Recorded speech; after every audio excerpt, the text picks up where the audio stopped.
Big boss Malayalam season 6 മലയാളികൾക്ക് ഒന്നടങ്കം പ്രിയപ്പെട്ട താരമാണ്. താരം തൻ്റെ ഓരോ ചെറിയ വിശേഷങ്ങൾ പോലും സമൂഹ മാധ്യമങ്ങളിലൂടെ പങ്കുവെക്കാറുണ്ട്. ഗബ്രിയും ജാസ്മിനും ഒപ്പമുള്ള വീഡിയോസും ഫോട്ടോസുമെല്ലാം ബിഗ് ബോസിൽ നിന്നിറങ്ങി വളരെയധികം വൈറലായി മാറിയിരുന്നു. ഇരുവരും ഒന്നിച്ചുള്ള ഇനോഗ്രേഷൻസ് വരെ ഉണ്ടായിരുന്നു എന്നതാണ് വാസ്തവം.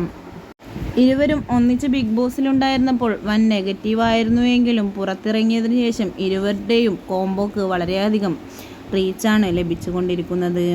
കഴിഞ്ഞ ദിവസങ്ങളിൽ എല്ലാം തന്നെ ജാസ്മിനും ഗബ്രിയും ഒന്നിച്ചുള്ള ഫോട്ടോസും വീഡിയോസുമെല്ലാം പങ്കുവച്ചിരുന്നുവെങ്കിലും അല്പസമയങ്ങൾക്ക് മുൻപ് ജാസ്മിൻ തൻ്റെ ഇൻസ്റ്റഗ്രാം അക്കൗണ്ടിൽ സ്റ്റോറി പോസ്റ്റ് ചെയ്തതാണ് ഇതിനോടകം വൈറലായി മാറിയത്.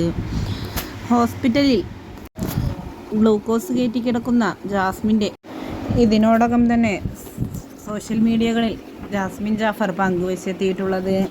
എന്താണ് താരത്തിന് സംഭവിച്ചത് എന്നറിയാൻ കാത്തിരിക്കുകയാണ് ജാസ്മിൻ്റെ ഓരോ ആരാധകരും എന്ന് വേണമെങ്കിൽ പറയാം. എന്ത് തന്നെയായാലും താരത്തിൻ്റെ അസുഖം പെട്ടെന്ന് ഭേദമാവട്ടെ എന്ന പ്രാർത്ഥനയോടെയാണ് മലയാളികളൊന്നടങ്കം.